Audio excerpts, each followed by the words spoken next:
Check. All right, we back. Yeah. Filmburn podcast. B Popes, Max F, we here. Type shit.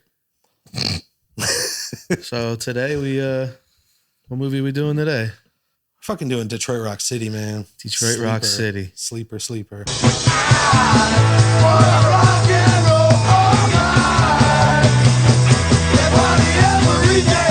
Classic. Yeah, man. So Detroit Rock City, that's our episode today. I'll jump it off. When's the first time you saw that?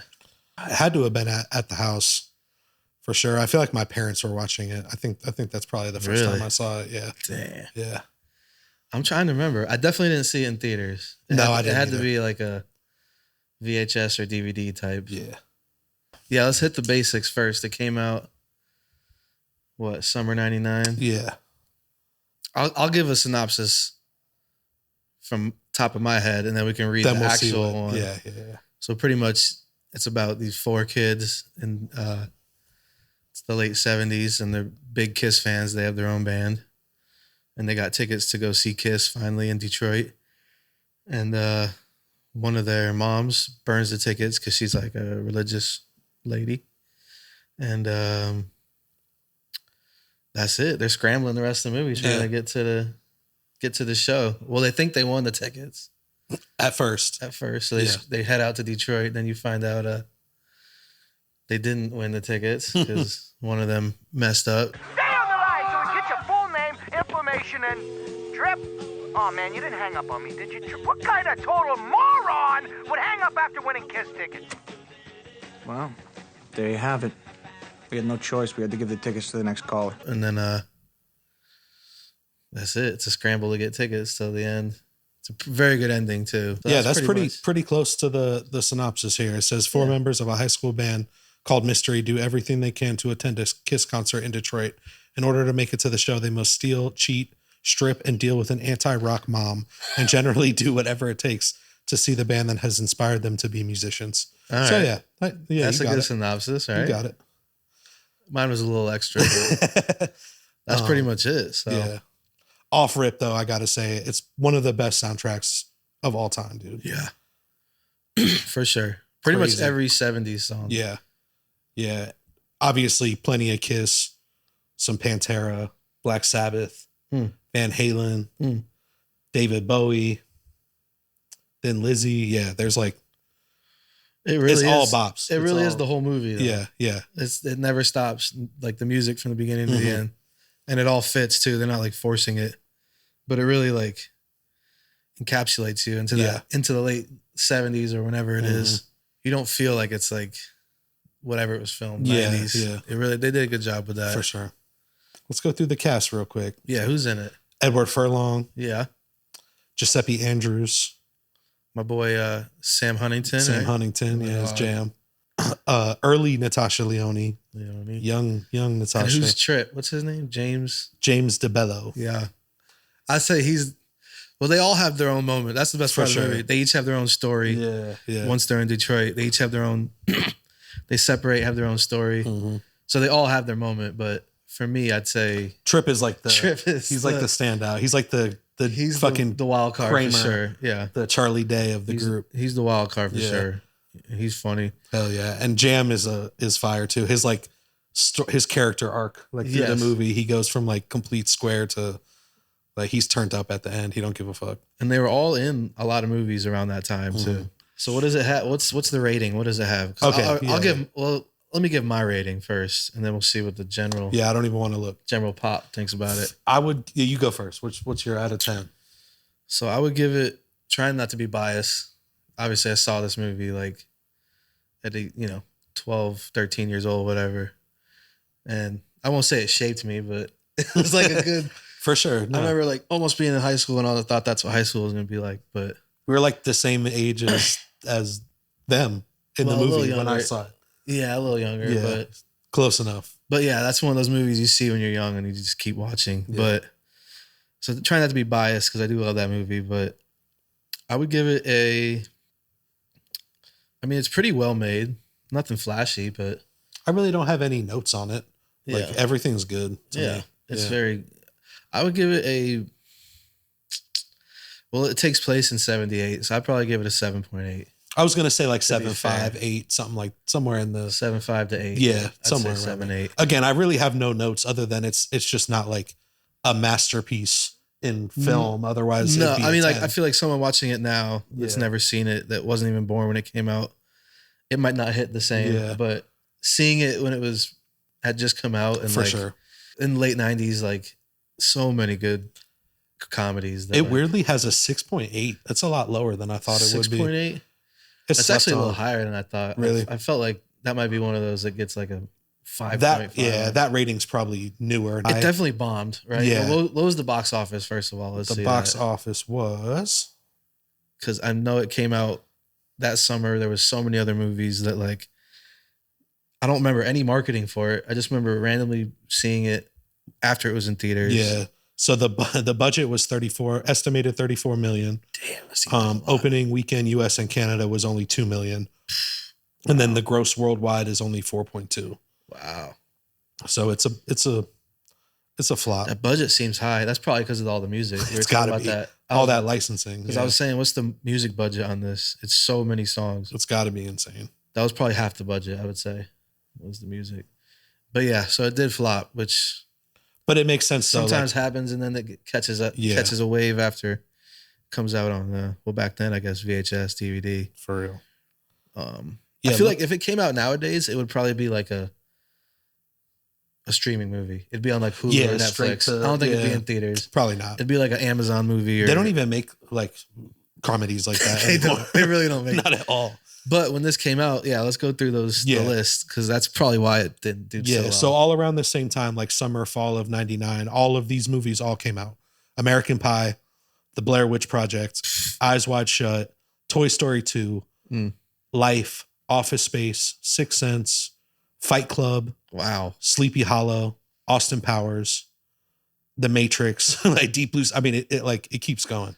I know for sure Big Daddy came out that summer. Yeah, too, and that was a big hit. I mean, summer 99, That's just the summer of that year, bro. What a year. that's 99. fucking crazy. So yeah, you can see why Detroit Rock City got kind of Buried in all of that. Yeah, caught in the middle and didn't do too well in theaters. I would say, yeah, it's definitely due a little more recognition now. I'm sure it got a lot more afterwards, but I'd still say like It's still slept on, though. I'd still say 9 out of 10 people I asked probably. have no idea what that movie is, or they definitely haven't seen it. And even if you like explain it, they might just be like, "Oh yeah, that I don't like." They probably don't remember it. No, I don't know. I've watched it like religiously, so to me, it's like that shit went platinum in my household. that's what I'm It's a saying. classic, dude. As a kid, I'm like, Yeah. yo, this movie must have made $100 million. To me, it was like the great one of and the greatest. didn't even make $5 million. Nah, So it's just me. I it's guess pretty crazy though, truthfully. It was the first film ever to be released on DVD before VHS. Wow, That's we were crazy. just talking about that. Okay, Yeah, that's wild. that makes sense. Kiss actually reenacted the concert for 3,000 fans for the movie. That's pretty So dope. that ending scene The is very a end real is- that's- performance. yeah, Yeah, that's just pretty for fire. the movie. That's a big scene. They almost edited it down to PG-13 at the last minute, but decided to keep it R, No way. which they would have ruined the movie, dude. Dude, it would have been. It would've been been, like watching Goodfellas on cable. Where Yeah. it's like can't do it. It says a lot of the memorabilia used was all from Gene Simmons' personal collection. So he must have been involved in it, because it also says that he handpicked Natasha Lyonne to play Christine. So he must have definitely- been he was a- probably a He was producer part on of it. it. Yeah, he had to have been. Like, you couldn't make a movie based on Kiss I without was about like, to say, like, involving them at least. it'd be right? tough. Yeah. Yeah. That'd be like me trying to make like a movie about Disney without their permission. Yeah, it wouldn't Be happen. like, what are you doing? Yeah. It says the original cut was 3 hours long too. Wow. It's wild. I can see that, because it's kind of like a road trip, plus a coming of age, plus Yeah. once they're in Detroit, they each have their own. That's pretty. Yeah, crazy, they though. probably did have to cut it down a lot. 3 hours. It said originally too that Edward Furlong auditioned for Trip's role. I'm glad they Yeah, no, glad they they didn't they do casted everyone perfectly, Yeah. dude. they Perfectly. did good on that. It might not be on there, but I feel like watching the special features back in the day, that even though it's called Detroit Rock City, none of it was filmed there. I think it was all filmed in Canada. Yeah, just those. Except that one scene when they get shots, in. Yeah, they get into Detroit where they're hanging out of the car and shit. They're wilding. Yeah, I think they went and filmed that. Other than that, it's nothing in Detroit. Because even the location just says Ontario, Canada. Yeah, which makes sense. Yeah, still feel like that budget's high, bro. I don't know. That music must have taken a lot of that budget. For sure. But yeah, I would say like for that era, like late 90s, early 2000s, I mean, there was so many like teen comedies, like stoner comedies. This one kind of gets lost in the mix, but it really is one of the best of that era. There's just so many like nostalgia. Plus, like you said, the soundtrack is just, I mean, it's crazy. It's a perfect like encapsulation of the late 70s. Mm-hmm. Just like, yeah. And the whole like all the disco like disses and shit. Yes. It was just the like never ending back and forth with disco. And they even say, she's like, I wouldn't be surprised if Kiss makes a disco song. Disco's so fucking big right now, I wouldn't be surprised if Kiss did a disco song someday. Oh, yeah. Man, if it's one thing Kiss will never do, it's a bullshit disco song. No shit, man. And he's like, never. And they really did. Like, and they did. The year after that movie takes place.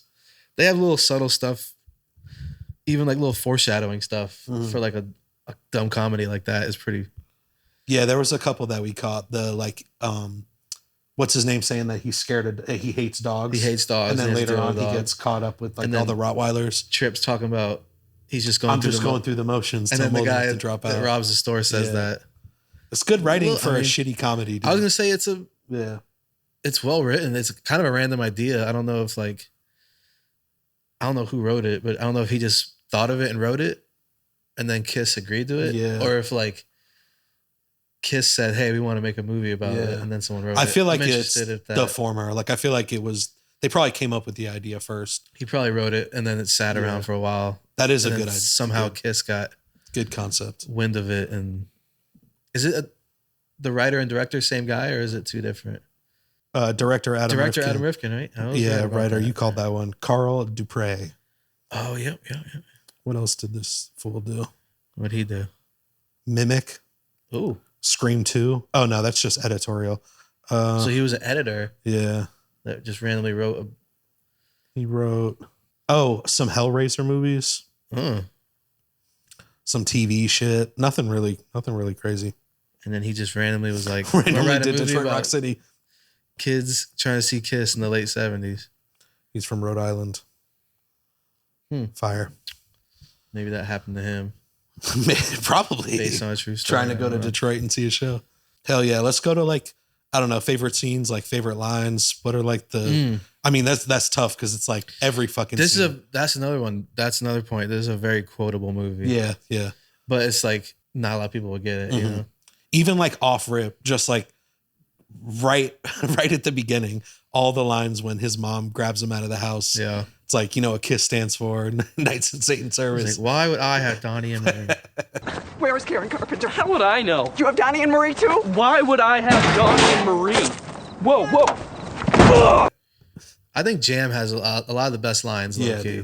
Just his delivery. You could tell that kid was a good actor. For sure. It's like, oh, I'm just getting a little sunshine. Just getting a little sunshine. And there's physical comedy when he got his foot caught and then he gets bangs his face. Yeah.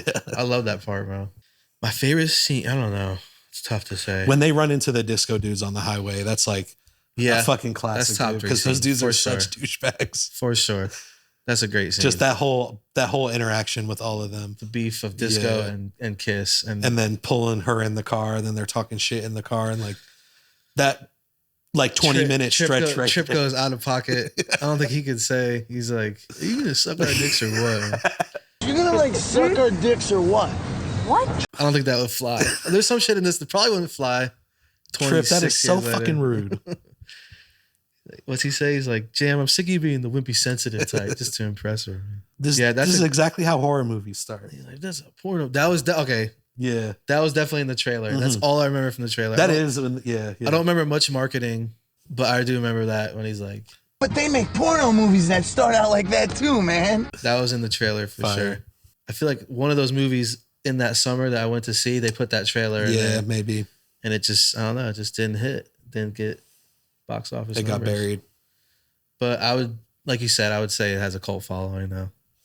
Not as big Shit, as, at like, least Big me and Lebowski's. everyone around me, because I put everybody on it, dude. If they, I feel like us and all our boys have seen it. we and like know grew it. up on that shit. Probably because we yeah. put them on or just growing up watching that. But there is a lot of people that have never heard of it. That's crazy. No idea what it was. But definitely would recommend it for especially anyone our age that was like around there in that Mm-hmm. era of like late 90s, like stoner comedies. Damn, I forgot. I forgot that Jam was in Not Another Teen Movie, and he was also in Fanboys. Fanboys, yeah. And he's in Jungle to Jungle. And he's in Jungle to Jungle, yeah. Mimisiku. That's what I'm saying. They were all in a lot of shit then. That's crazy. Around that time. What I about know Trip? Trip was in Cabin Fever. That's right. That's right. That's what I And know he him was from. in American Pie. He is in American Pie. My Yeah. boy had a good summer there. Scary Movie 2. Yes. Dude, he was popping up then. I don't know. What was his last credit? His most recent one, 2020. Oh, that's a short film. Masked Mutilator, 2019 was his last Well, shout out James feature. James DeBello. Shout out to you. Yeah, he's a legend. Shout He out cemented himself. Eddie with that role. Furlong. Definite Shout out legend. Sam Huntington. Dude, it was very good casting. Lex was also in Cabin Fever. He was in Cabin Fever too. Yeah, he played the deputy. Eventually we'll do an episode about Hell Cabin yeah, you Fever. got to. Because that's It's a another classic. underground. That's true. They're both in that. I don't think they share any scenes, but they are in that. Mm-hmm. He's in Never Been Kissed. That's crazy. Pleasantville. Wild. What a resume. So they were all working there at Yeah, that time. they were going crazy. The guy that plays the priest, the guy from Happy Gilmore. Yeah. That might be one of my favorite scenes when they get the priest high on mushrooms so they can break Jam out of the Catholic school that his mom sends him to. Santa. It's the same freaking guy. Same freaking guy. So you'd put it on par with like all the movies that era, like the American Pie and I definitely would. Even like Half Baked. like Super Troopers, Half Baked. like those, all of those. To me, that's like in. I would put they're it all that, in the same. I would put it in that Yeah. combo for sure. Just fire, like stoner. So anyone, dumb if you comedy. like those movies, you will probably like this 100%. Maybe even better because it's like it's a little different. I don't know. Maybe it's just because it's the setting is different, but Yeah, it's a really solid like concept and storyline that just has comedy like throughout the entire thing. yeah.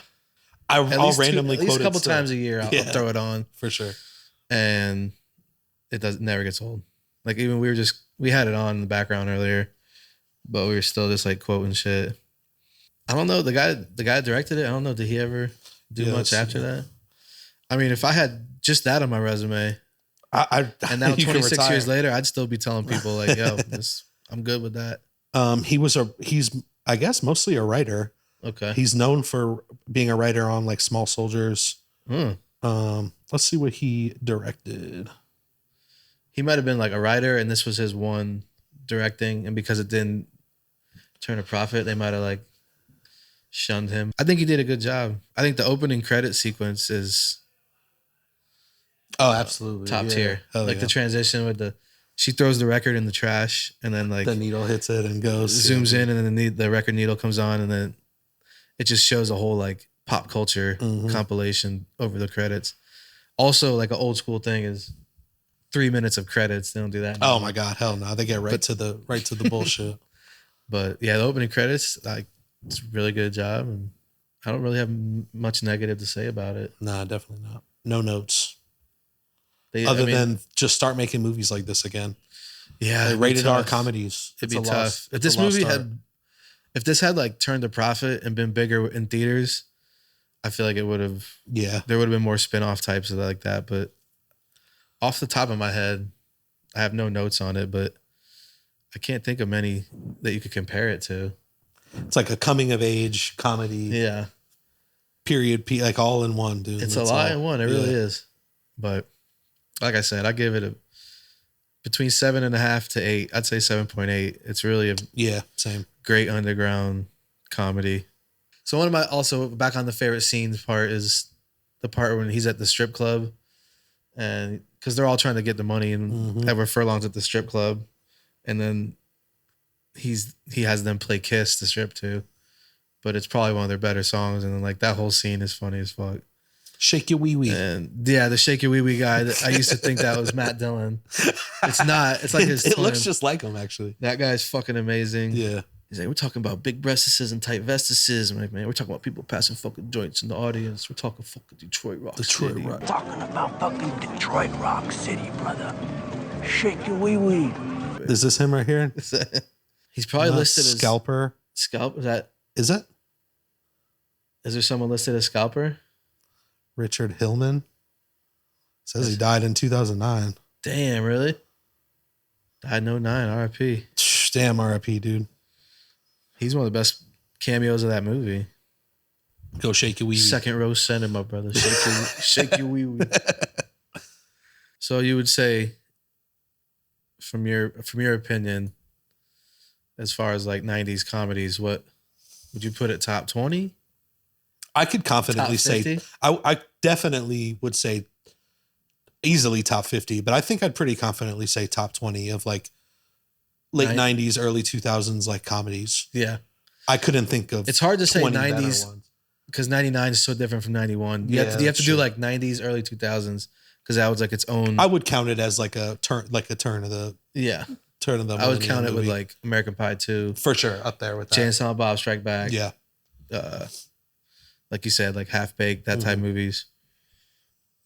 Yeah, I'd say easily top 20. As far as what it is, yeah, I would say top 20. For me personally, I would put it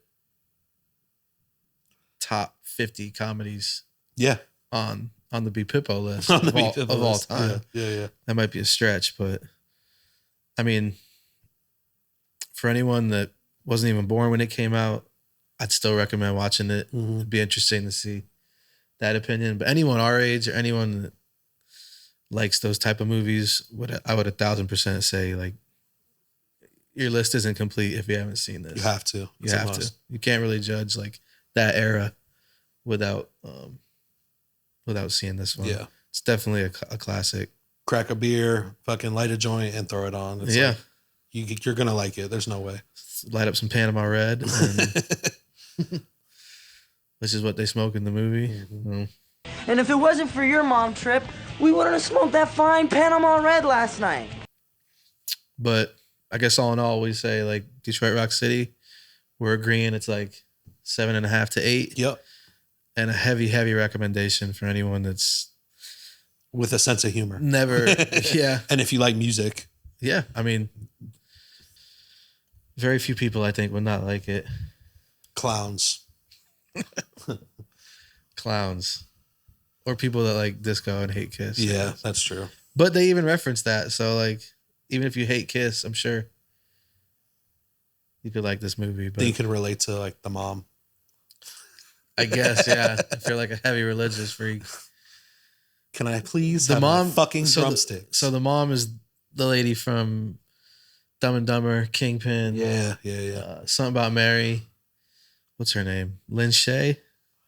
She plays an excellent anti-Kiss mom. She kills it. She kills it. She's like the perfect, overly strict, just like yes, Christian, fake, fucking yes. Yeah, she's dude. like a lost Christian, I guess. I hate Yeah, they say yeah. that, but like overly religious to where she's just smothering her son. She thinks KISS stands for Knights in Satan's Service. Yeah, I guess that was like a rumor back then. And she goes all the way to Detroit to like protest. To protest the show, and she sees Jam That's there. crazy.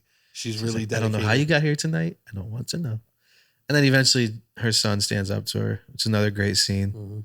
So shout out Sam Huntington, right? Can I have my fucking drumsticks? Please. Give me back my fucking drumsticks.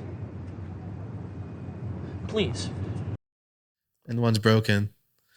But he gets it. The last shot of the movie is him It's him. catching it from Paul Stanley's not the drummer. Whoever the Kiss's drummer is. It's a great ending shot. And then it goes into the Full circle. Yeah. The Boys Are Back in Town cover. Closing credits, fire. Hell yeah. I think it was Everclear. And it ends on a high note. Yeah. So 7.8. 7.8 on the B Pippi radar. 8.1 maybe if You I'm say feeling 8.1? good. Yeah. You know, I mean, like if I've that. had like 4 Grand Marniers, it might be a 8.2. It's a 9.5. Dude.